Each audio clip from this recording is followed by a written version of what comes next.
La noticia de para el 2030 que 1 de cada 2 personas va a tener obesidad en Estados Unidos cada día se vuelve más cierta. No una predicción, sino cada día se vuelve más cierta.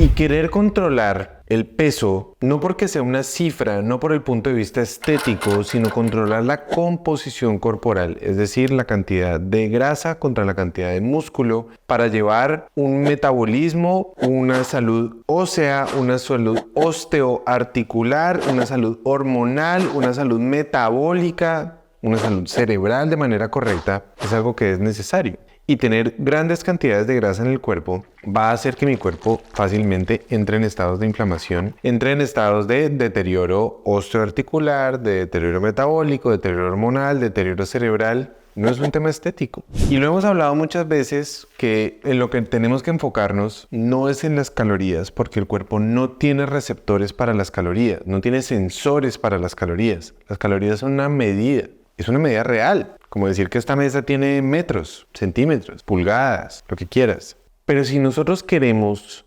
empezar a controlar la cantidad de grasa que ya tenemos, pero que queremos enseñarle a nuestro cuerpo a consumirla, eso lo podemos lograr. Y eso se logra por diferentes factores, no hay uno solo. Que es que lo único que lo hace es el déficit calórico. Falso. Que lo único que lo hace es entrar en keto. Falso. Que lo único que lo hace es X cosa. Falso. Eso depende de muchas cosas. Y perder grasa de manera sostenida, de manera adecuada, de manera científica, es algo necesario. Es inevitable que en la sociedad de hoy no podamos pensar en que hoy el entorno es un entorno obesogénico, es decir, favorece y se presta las condiciones para que la gente gane grasa. Y son demasiados los factores porque no es solamente uno, ni siquiera es porque la gente esté comiendo mucho y moviéndose poco únicamente. No es solamente eso. Hay muchos factores que intervienen para que este proceso sea hecho de una manera coherente, para que este proceso sea el resultado de traer salud a tu vida. Y por eso es importante tratar de evaluar las diferentes áreas, las diferentes dimensiones y tratar de entender también muy bien a quién estoy interviniendo, dónde está, dónde vive, cuál es su rol cultural, cómo se relaciona, cuántos años tiene, cuánto mide, cuánto pesa. Hay que mirar todo. Esto no se puede mirar solamente desde una cosita que es que haces déficit calórico y ya. Por favor, si tú has hecho déficit calórico y no te ha funcionado o has llegado al punto de estancarte que te dicen entonces ahora más déficit y ahora más déficit y ahora más déficit, por favor, cuando termines nos dejas tus comentarios. Para que la gente vea que cuando ve estos fanáticos en redes sociales que no andan sino decir que lo único que uno tiene que hacer es déficit calórico, que si acaso no has oído sobre la primera ley de la termodinámica, le digo sí, y tú has oído sobre las otras 2 leyes de la termodinámica que hablan de la entropía, del caos, de cómo no podemos intervenir un sistema biológico complejo con una fórmula lineal. Lo que tenemos que trabajar es para crear un proceso de recomposición corporal. Esto no es un tema estético, no. Recomposición. Y no se trata de perder peso, se trata de disminuir grasa y aumentar masa muscular. Y eso es lo que vamos a trabajar. Y para eso hay diferentes estrategias, diferentes nutrientes, diferentes cosas dentro de tu estilo de vida, diferentes formas de entrenamiento, diferentes formas del sueño que nos van a ayudar a lograr este objetivo, a mejorar la composición corporal.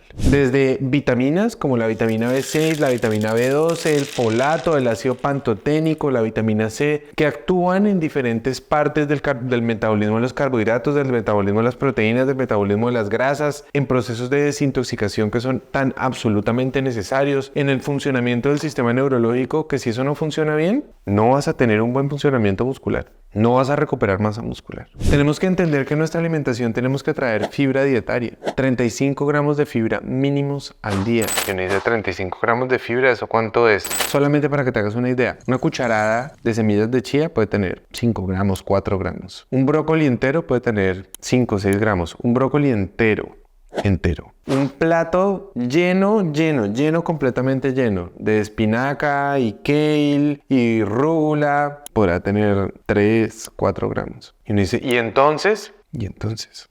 Hay que prestarle atención a la cantidad de fibra que consumimos, porque si no, la falta de fibra no alimenta a la microbiota. Si no alimentas a la microbiota, no generas ácidos grasos de cadena corta, que es lo que producen para las propiedades inmunológicas antiinflamatorias, pero además te empiezan a comer tu intestino y te aumentan la permeabilidad intestinal, y eso te aumenta la inflamación, y eso hace que desde el intestino empiezas a generar resistencia a la insulina. Pero además la fibra ayuda a mejorar la viscosidad de los alimentos cuando los comemos y hace que la velocidad de entrada de la glucosa desde el intestino hacia la sangre sea menor. Por eso desde la fibra controlamos también la parte cardiovascular y obviamente controlamos nuestro intestino. Pero debemos incluir ácidos grasos correctos como el aceite de oliva con el ácido oleico y las propiedades antiinflamatorias y antioxidantes que tiene, los omega 3, potentísimo antiinflamatorio, absolutamente necesario. Si no consumimos grasas de manera adecuada, no vamos a tener estabilidad hormonal, estabilidad de membranas, estabilidad neurológica, pero además las grasas de manera adecuada, además de ser necesarias para la construcción de múltiples factores, son necesarias para el control de la insulina. Y el control de la insulina es necesario tanto para la formación de músculo como para la no formación de más grasa. A esto tenemos que entender también no solamente las fibras, muy buena cantidad de carbohidratos, reducir la cantidad de azúcares, reducir la cantidad de almidones lo que más pueda. ¿Para qué? Para enseñarle a mi cuerpo a utilizar la glucosa que tiene guardada. Para que cuando se consuma esa glucosa pase a utilizar la grasa que tiene guardada. Que la grasa se guardó supuestamente para utilizarla como forma de energía. Pero si no dejamos de comer nunca, pues yo nunca la voy a utilizar. Entonces, las estrategias tienen que ir encaminadas hacia manejar muy bien los tiempos de la comida, manejar muy bien también las proporciones y las cantidades, manejar muy bien las respuestas hormonales, manejar muy bien las respuestas inflamatorias. Yo tengo que tener una alimentación rica en proteínas. Muy buena proteína, entre 1.5 y 1.7 gramos por kilo.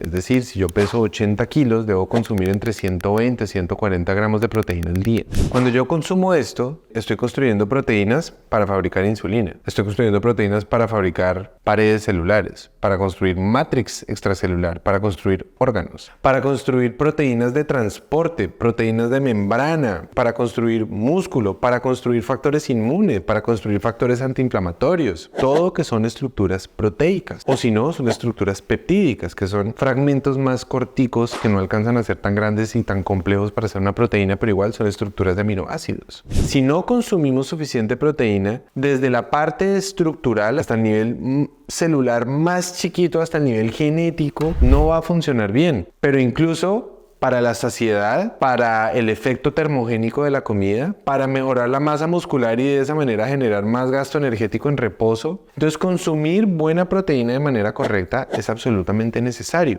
Hay otras estrategias que también se pueden utilizar. Y es, por ejemplo, se ha demostrado que las personas que además de consumir buena cantidad de vegetales, buena cantidad de fibras dentro de los vegetales, buena cantidad de proteínas, cantidad de grasas saludables, pero que adicionalmente consumen vinagre de manzana antes de las comidas, el vinagre de manzana antes de las comidas le puede ayudar a que el pico de glucosa posterior a esa comida no sea tan alto, por ende el pico de insulina no sea tan alto, por ende se pueda utilizar muchísimo mejor esa glucosa, tenga mejor sensibilidad para que no logre tener ese efecto, ¿ok?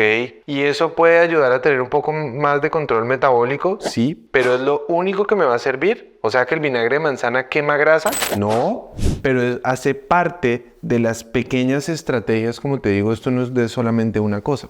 Yo tengo que equilibrar mi cantidad de nutrientes que me voy a consumir en el día, porque al final tú dices, bueno, y si yo hago esto, ¿ya? ¿Con eso listo? No, eso no es todo. Tenemos que ir al alimento y su valor nutricional. Tenemos que pensar la presentación de los alimentos. Tenemos que mirar cómo está la alimentación, cómo está la dieta, que todo venga de alimentos principalmente completamente naturales, que sean alimentos de una densidad nutricional alta, que sean altos en proteína, altos en fibras, altos en vitaminas, altos en minerales, altos en antioxidantes. Si yo no tengo suficiente magnesio en mi alimentación, voy a generar fácilmente resistencia a la insulina. Punto.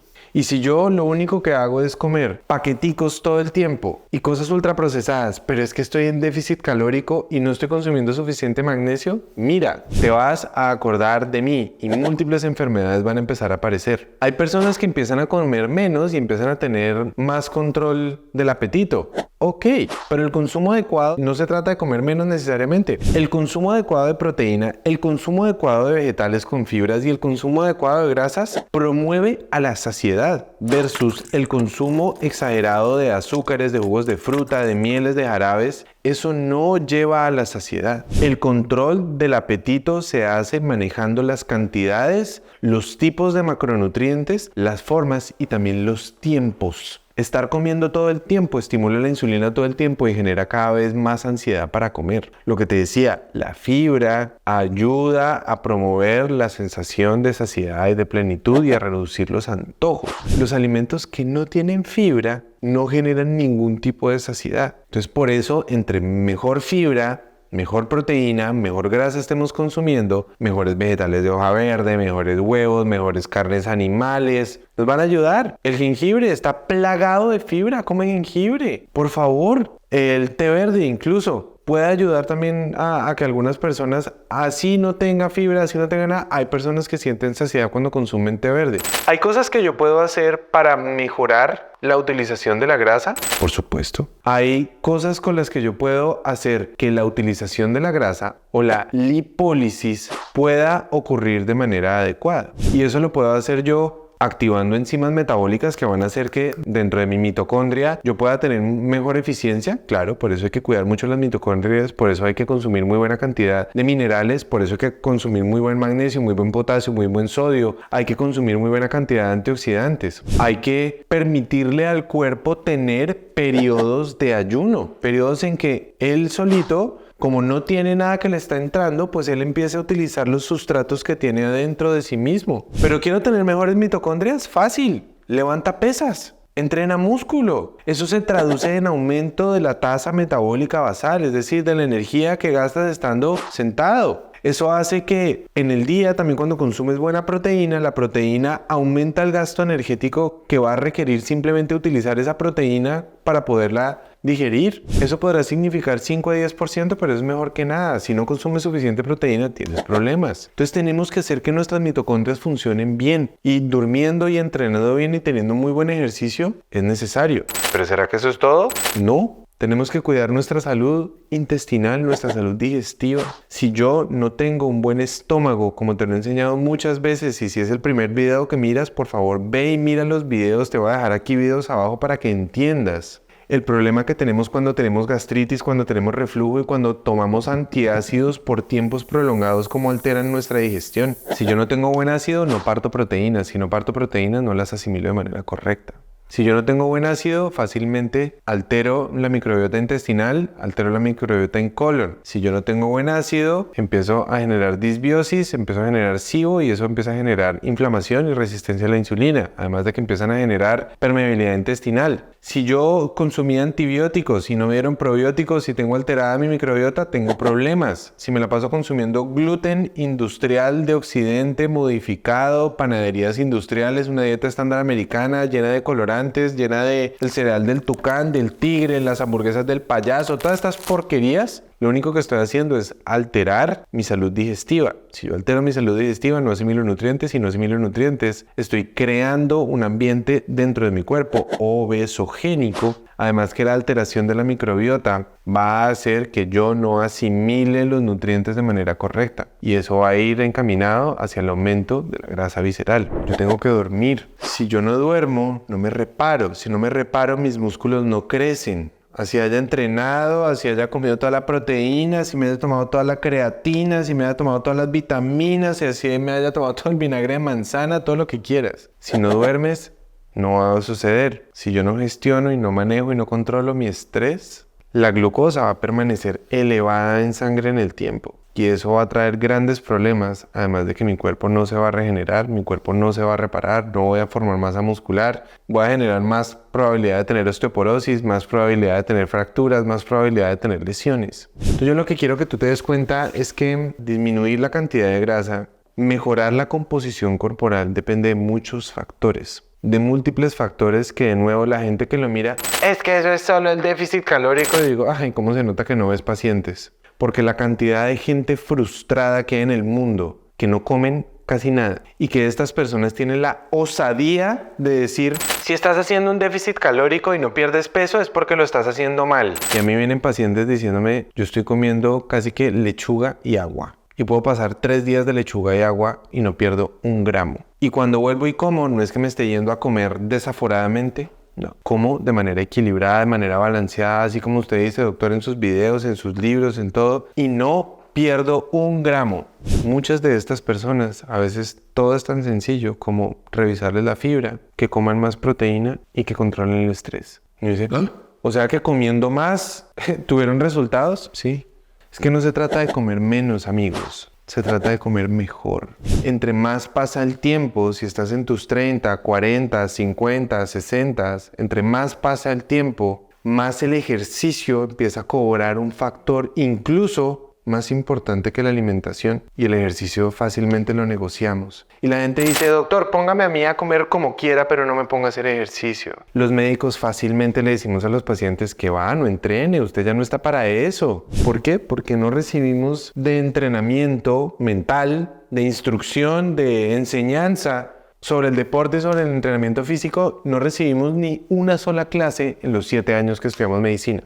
No aprendemos de nutrición, no aprendemos de ejercicio, no aprendemos de sueño, no aprendemos de emociones, no aprendemos de tóxicos. Aprendemos únicamente de fármacos y de cirugía, que son geniales. Geniales los fármacos y la cirugía. Pero esto es lo que nos enferma. Esto también es lo que nos sana. Y utilizamos los fármacos y la cirugía cuando son necesarios. Pero utilizamos lo que yo llamo los 7 pilares: la alimentación, la actividad física, el sueño, la meditación, el manejo de las relaciones, la exposición a tóxicos y la disciplina. Esos 7 factores. Esos, cuando los utilizamos de manera correcta, de manera científica, entendiendo cómo el resultado es un cuerpo equilibrado, es un cuerpo sano, es un cuerpo en balance. El resultado no es el fin. Tener aumento de grasa es un síntoma, no es la causa. Tener obesidad no es una causa, es una consecuencia. Las causas es lo que hay que ir a trabajar. Tener el azúcar alterado, tener la glicemia alterada, la insulina, los triglicéridos altos, todo eso son síntomas, consecuencias, manifestaciones. No es la causa. Cuando tú ordenas todos estos factores y empiezas a trabajar sobre todos, especialmente sobre quizás